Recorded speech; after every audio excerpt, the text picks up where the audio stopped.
Best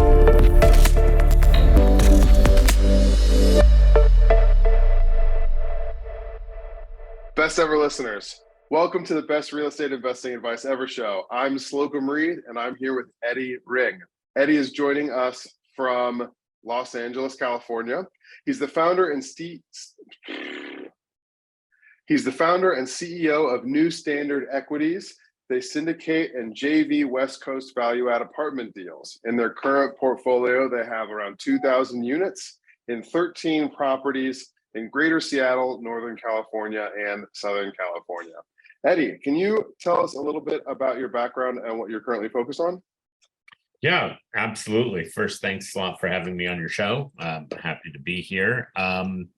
So we are, I started this company back in 2010, and my sole mission in life is to do things that I've done before. So I don't like to take a lot of risk. I like to do things that has been successful, and that means I kind of go out and do the same thing all the time, buy the same types of properties, the same sort of demographics, execute a very, very similar business plan.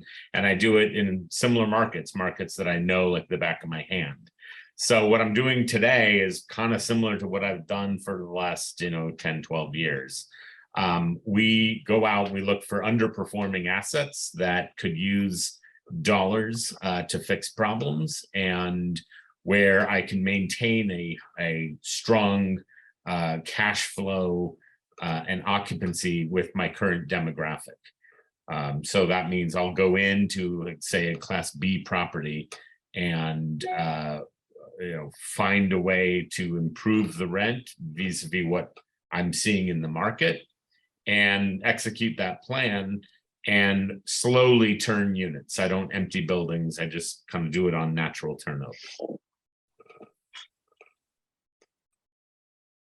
Gotcha. Eddie, the first thing I keyed in on there was that you don't like to take risks, but you started an apartment company in 2010.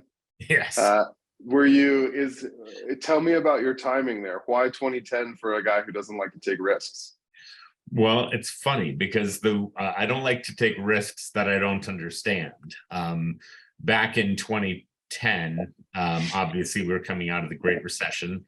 I had been working for another company, a very big brand name institutional type investor. And I understood and knew this business of value add apartment operations and repositioning.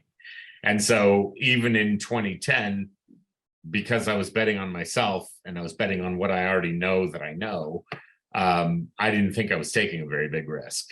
But it's all a matter of perspective. If I set about the task of building a spaceship company, I'd be, I'm way out and ahead of myself. Yeah, there's a big difference between having a background working for an institutional investor in this space and being a marine biologist and deciding, you know what, it's 2010, apartments, real estate doesn't feel risky. I'm just going to do it. That sounds like something more like I would have done back then. I came into this from youth ministry. I had a thought there. Eddie, question. I often struggle with this when explaining what I do to the apartment investor community at large. I'm an owner-operator of apartments in Cincinnati, Ohio. Given your experience or track record, it's a fairly basic question, but I'd like to hear your answer. What do you think that there's a difference between a value add business plan and a reposition plan business plan? When you use those terms, do they mean different things? And if so, what are they? That's actually a great question. And I've thought about that in the past. And I'm glad you're asking it, because I do think there's a difference. I believe that you can have a value add apartment opportunity or apartment project where you're going in and maybe you understand that you can make a little nicer kitchen and you can kind of fix up the common areas. Maybe you add a fitness center, but that's the extent of it. But you can also find an apartment project that's in, say, a B class condition, and you might find that there are no other B plus or A minus condition apartments in the submarket, only super high end class A luxury. And so in those circumstances, I think that there is a repositioning play. A true repositioning play is a rebranding. It's taking your, your community that had previously been known to be X, and you're really creating a new space for it in Y. We love to do bona fide repositioning deals because it brings in all kinds of different skill sets that I have and my team has on the creative side, on the marketing, the rebranding, and really finding that new niche. That said, that costs more money, and that is you better get a better return on your investment for that activity. But I do think that there is a distinction between value add and repositioning. There are a couple places I want to take this, Eddie. The first I want to ask, you were just saying that you have a preference. You didn't say to move slowly through your business plan, but that you like to keep occupied apartments occupied, renovate, move tenants in over time. I know some people who, when they talk about repositioning the way that you do, rebranding a space, changing the culture, if culture is the right word, shifting the community who is interested in living in that space, shifting your tenant base, that's a reposition. I know a lot of people who would say that if you're going to reposition a property, you need to do it as fast as possible, which may include, some people would say emptying the building of tenants, depending on what situation you found the property in. But I know I have personally experienced difficulty in repositioning an apartment building when I'm letting a below market tenant base stay in some of the building while trying to also rent it at or even sometimes slightly above market. How do you reconcile that with your repositions? That if you're choosing to move at a slower pace and just get things done over time and maintain occupancy, does that not cause problems in attracting a new tenant base to your properties when the below market tenant base is already there or still there? Yes, it can. It just means you have to do it even more cautiously. One of the reasons I like to move slowly is just in case I'm wrong, generally that hasn't happened, but I don't want to empty a building only to have to refill it back up with the same profile or the same resident. To be wrong about a opportunity is made worse if you've already ruined what you had. So I kind of like to go slowly to make sure that what we've got is what we expected at the front end. But I've also found that, and again, every property is different. If you're taking over something that maybe had some crime problems or something that really had a bad name in the news, and you really need to unwind the project, then I would go and rename it immediately and get a new logo and really start that process. But other times it warrants a slow and go kind of approach. And you're right that there is a balancing act, because you're going to have a current profile and a current tenant base that is far beneath the new tenant base, and in terms of demography and sort of willingness to pay the higher rent, etc. You got to really be careful with that. Your neighbors talk to each other, and that's probably one of the bigger problems. However, a lot of residents that I've found, they appreciate the newer apartment, the newer look, the newer feel, and they also understand that they're paying for that. So if I'm in a part of the economic cycle where all of a sudden they're feeling like they're overpaying because the guy next door is paying $300 less in rent, and he can't or she can't discern the difference between their beautiful stainless steel fridge package and quartz countertops versus their 1960s vintage refrigerators and whatnot, that's a distinction that we've got the wrong tenancy sort of in that newly renovated product. But ultimately, I do like to make sure that on my repositioning deals that I was right. I did one project up in Greater Seattle, 1940s vintage. I usually don't go that low, that old. But this was a 1940s vintage former military barracks, and it was known as Bremerton Gardens, and it had a horrible name in the community. It's a smallish town, maybe 40, 50,000 or something like that.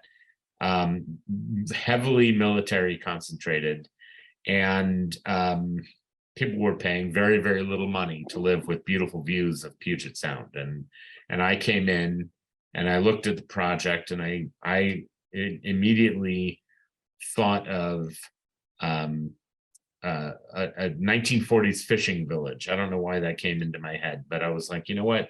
This is almost like Main Street Disneyland or the Truman Show. I was like, no, I can turn this into something really, really cool and fun to live in. Yes, the rent will go precipitously higher, but people will enjoy this. They'll be like living in this cool little town, as opposed to a rundown former military barracks. And so with that, I wanted to get that process going right away because it was in such bad condition that I rebranded immediately and started putting the architectural elements together as soon as I possibly could. And that took better part of 12 months before I got the prior tenancy out and fully turned over. But it was a huge success. We bought that for 13 million, sold it for 35. So that was nice. a good execution. Bought for 13 million, but how much had to be put into it? Up 2 million. About 2. Yeah. So that is a good deal. Yeah. Give me just a second here. I'm gonna sneeze.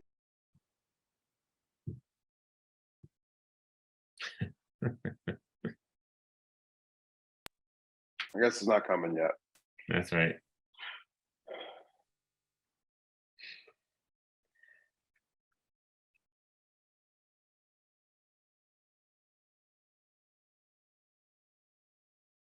Oh, let's see. Where were we going with that? I had Bought it for 13, put 2 in, sold it for 35. Yeah. It was before that. I thought of another question. Oh, okay.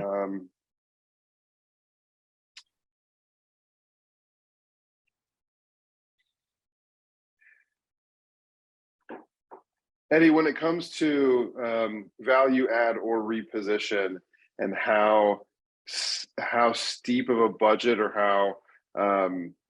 how intensive a business plan is going to be required, I often hear investors talk about occupancy rates. I think the main reason that they do it is that banks are focused on that occupancy rate when they're looking at trailing financials.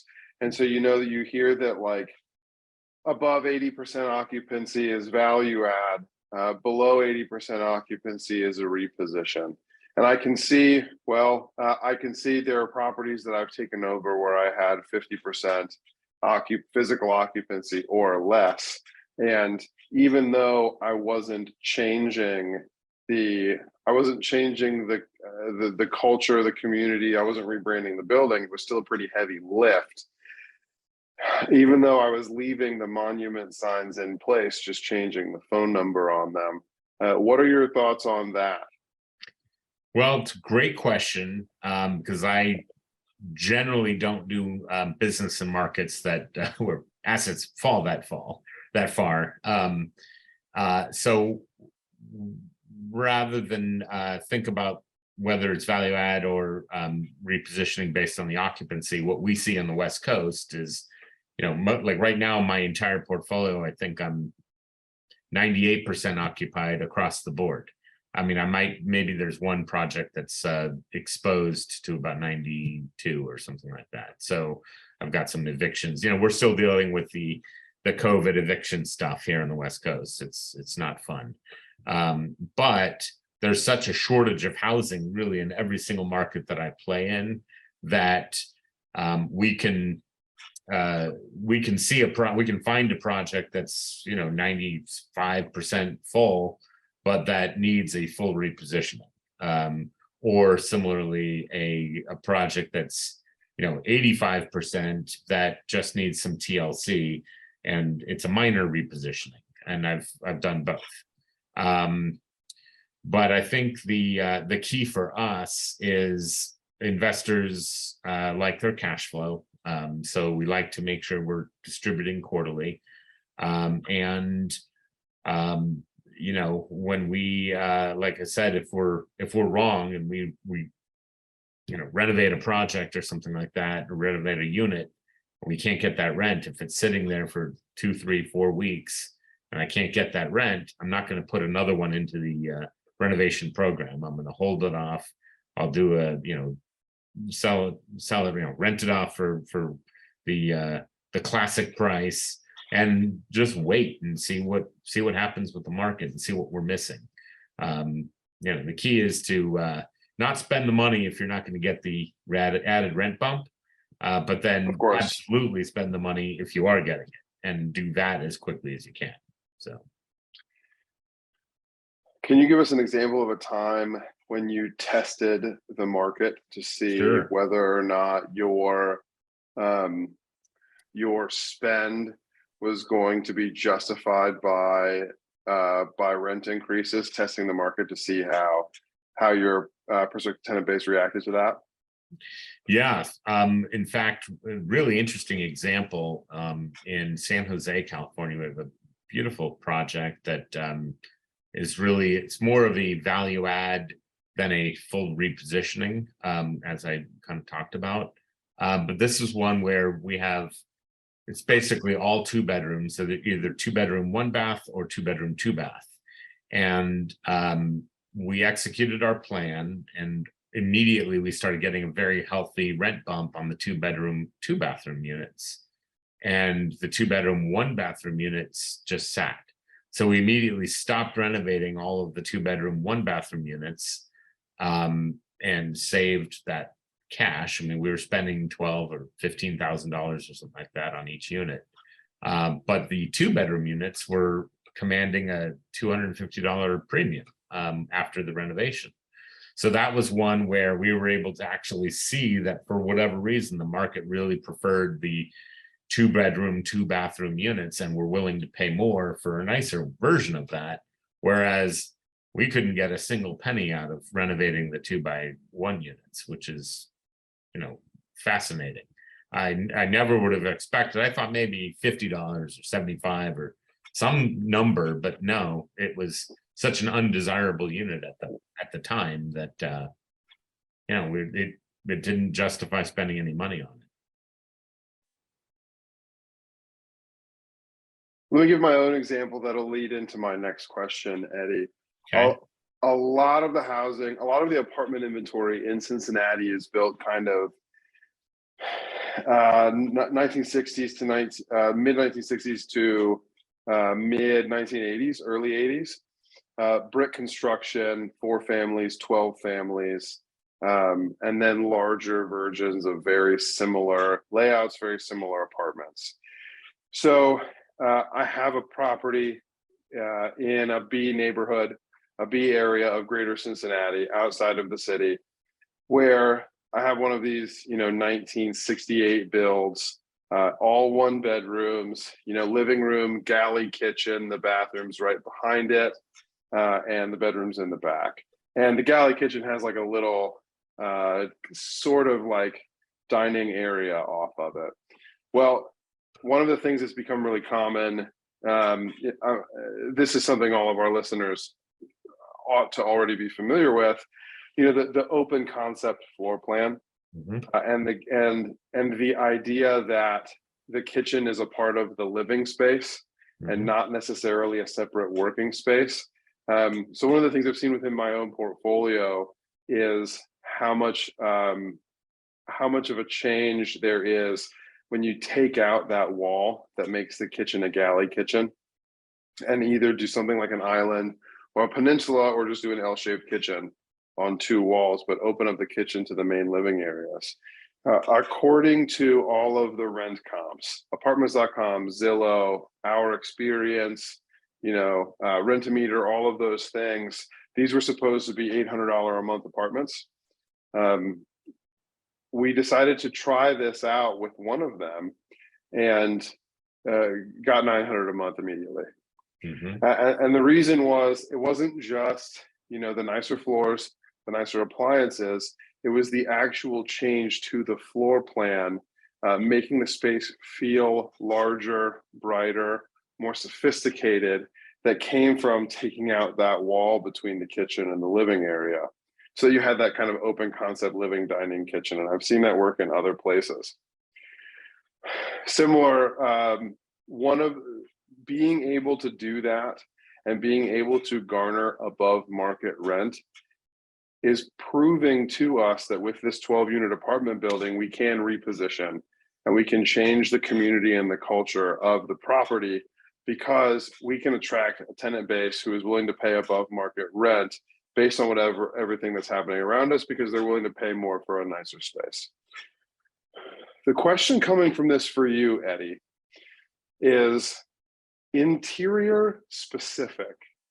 What are the things that you're doing that are leading to the most success with repositioning your apartment buildings? I feel like exterior is obvious. We can talk about monument signs and resurfacing parking lots, changing the color scheme, making it pop, for the dumpsters in the right place. I feel like a lot of that is obvious. Specific to the interiors and inside your apartments, what is it you're doing that leads to success in repositioning your properties? Yeah, it's great. And I'm seeing the same thing in a lot of our buildings. We frequently rip out the old kitchens and turn them into, generally speaking, L-shaped kitchens. And they are 100% a value add and an opportunity to reposition. We have a project that's it's a smaller one of roughly 80, maybe 78 units or something like that, in smaller for our portfolio, but in a market that's Fremont, California, which is Silicon Valley. It's all tech. It's Google tech workers, basically. Where a single family home is $1,400 a foot. I mean, it's very, very expensive. San Francisco Bay Area is very, very pricey. The units unrenovated are going for about $2,000, and renovated with the nice L-shaped kitchens are going for about $2,800. So that is working, like you're saying, it's working in Cincinnati. That works in Fremont, California. Eddie, give us some more of the math there. How much are you spending for that rent prop, and what kind of return are you getting?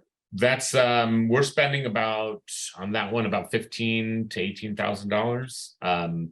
And so for that extra $800, I don't know, do that math. That's a pretty good. So it's a solid return on cost. The other thing that we end up doing, and I think we're doing it at that property as well, is we are adding washer dryers to the units. So absolutely. Anywhere we can find that opportunity, we'll do that. However, it's funny because I've seen situations where the rent pop that you get from a washer dryer install is not as much as you want it to, $75 or $50 even. And then you have to look at what the income that you're losing in your laundry room. So you lose that income and you get it in the install. It's like, okay, well, now you're doing it to improve your occupancy, maybe. Or I feel like there's some retention. Yeah, there's some retention there. You're lowering your cap rate maybe on exit. Who knows? But you got it. For me, it's always like you're kind of like holding your breath sometimes in some of these. But generally speaking, adding washer and dryers works very well. Doing the L-shaped kitchens. Going all the way to a quartz countertop instead of using laminate. That also seems to be a very, very good, attractive feature for residents. Well, you're getting a 50% return on investment on your kitchen remodels at the least. Yeah. So yeah, exactly. at the lowest return. So absolutely. Yeah. Yeah, this is a little bit niche. I hope we don't lose our listeners here, but what do you feel about um, the like 2-in-1 ventless washer dryers that you can put under the counter in a kitchen? Yeah. They don't work that well. Um, so Yeah, they look good on a they tour, and yeah, then but you overload them very quickly. very quickly, You really and just can't wash that much. I mean, it almost feels like, speaking from experience, I'm asking for a friend named Slocum here. yeah, Um, that in my experience with them, it's almost like, especially if you have a tenant who works out, they're going to have to use that thing every day. yeah, yeah. And the problem is, because they don't work that well, your maintenance team is going to be called all the time. They're going to be inundated with phone calls to the office and complaints. And it's not really your fault. It's the machine that's designed kind of poorly, or just, you sold a bill of goods. And now you're basically hurting your own business because of a different business, i.e. the washing machine company didn't develop a very good product. So now you're suffering some of the bad or the ill will, instead of having a really nice laundry room. So that would be an instance where I would say, maybe skip that, because it's hard to explain to an angry resident, hey man, I'm sorry, we just threw it in there so you can do your socks, but not your socks and your shoe and your sweats at the same time, So, Yeah, I get that. I will say the one place where I am content, not happy, but content with those is in buildings where laundry room is not an option, common area laundry is not an option. The neighborhood demands, the tenant base in the neighborhood demands on-site or in-unit laundry, and I just yeah, don't have anywhere place else to put it. A studio apartment, a one-bedroom apartment, right, a lower level apartment, I can't ventilate.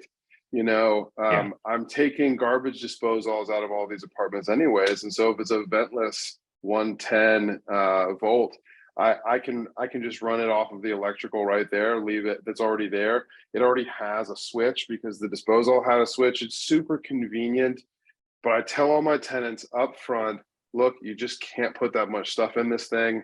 If yeah, you work out and you have work clothes and workout clothes, you're literally going to be doing this every day. You just need to have that expectation going in. yeah, I'll tell you where the laundromats are. They're inconvenient, which is part of right, the reason I did this, but like, this right, is the best option available right, in given the circumstances. So I'm not entirely opposed. I will say one more anecdote. yeah, They're terrible for short-term rentals because yeah, you cannot get the sheets and towels washed and dried in general, but not in nearly enough time.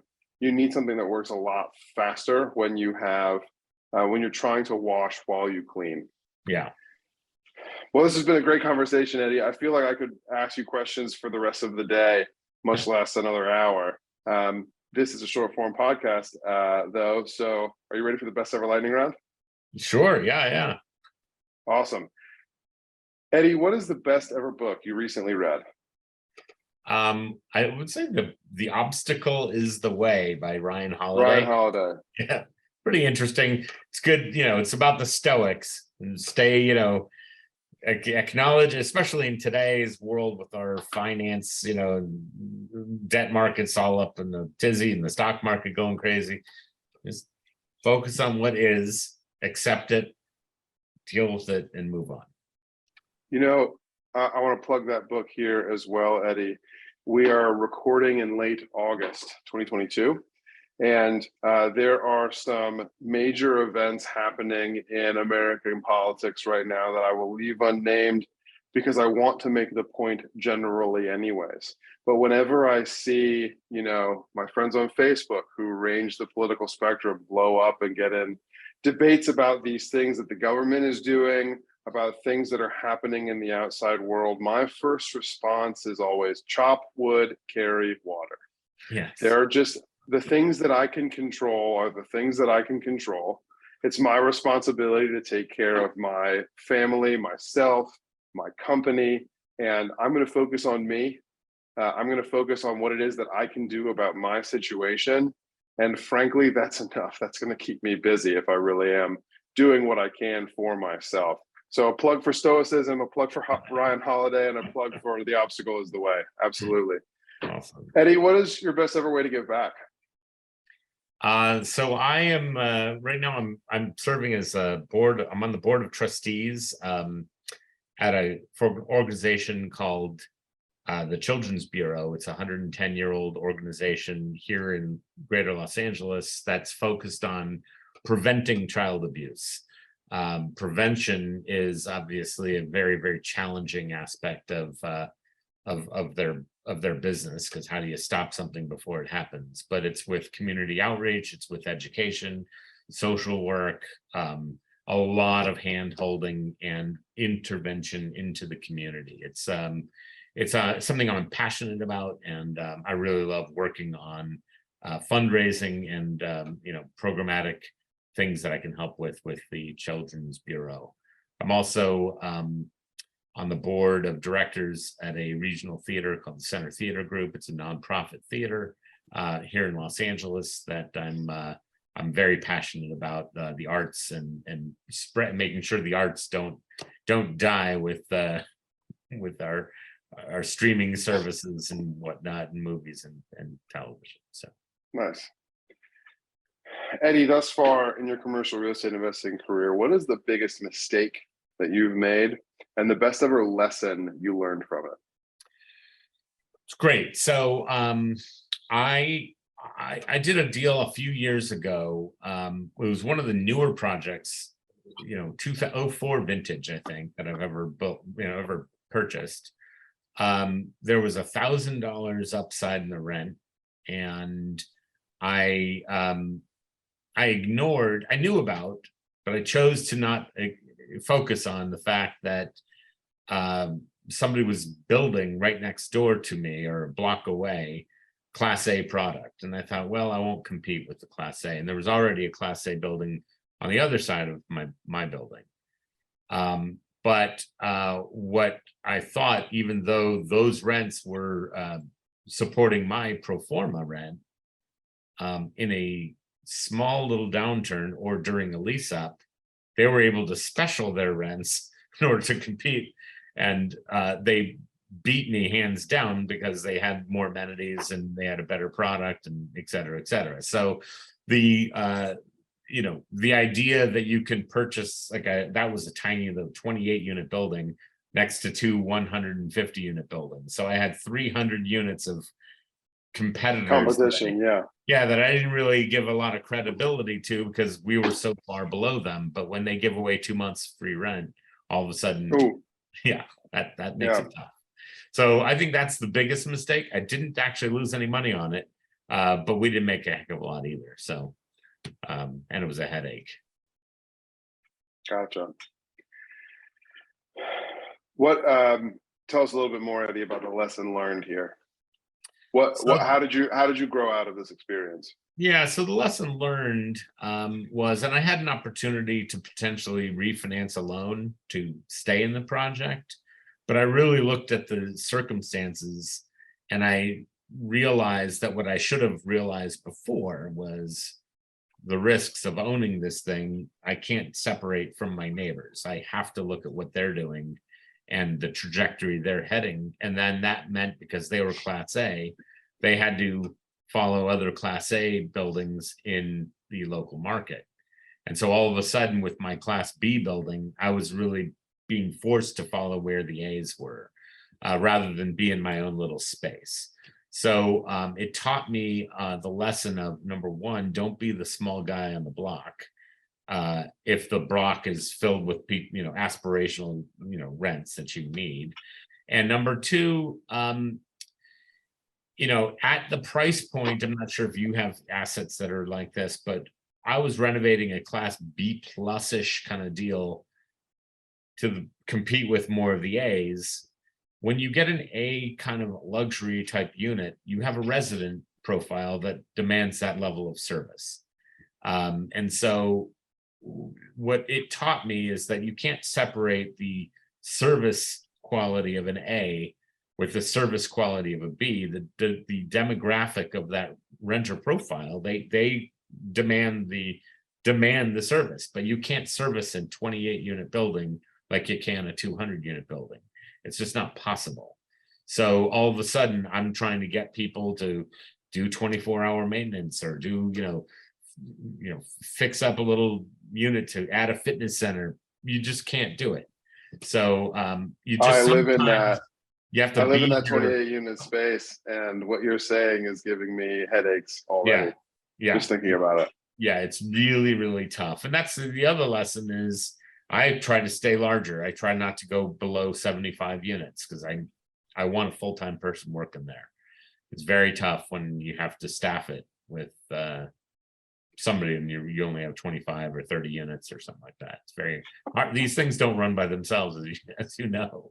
They are very labor intensive. So they are, and I could ramble forever about how I self-manage, so how a lean and efficient business model is the only way that I can do it. The ability to do everything as remotely as possible, but also be able to get, as a management company, get on site affordably to take care of what needs to be taken care of. Yeah, absolutely. Eddie, what is your best ever advice? My best ever advice is to make sure that you're ready to do this. If you haven't taken a step toward being an investor or being an operator, make sure that you're ready and you're armed with information.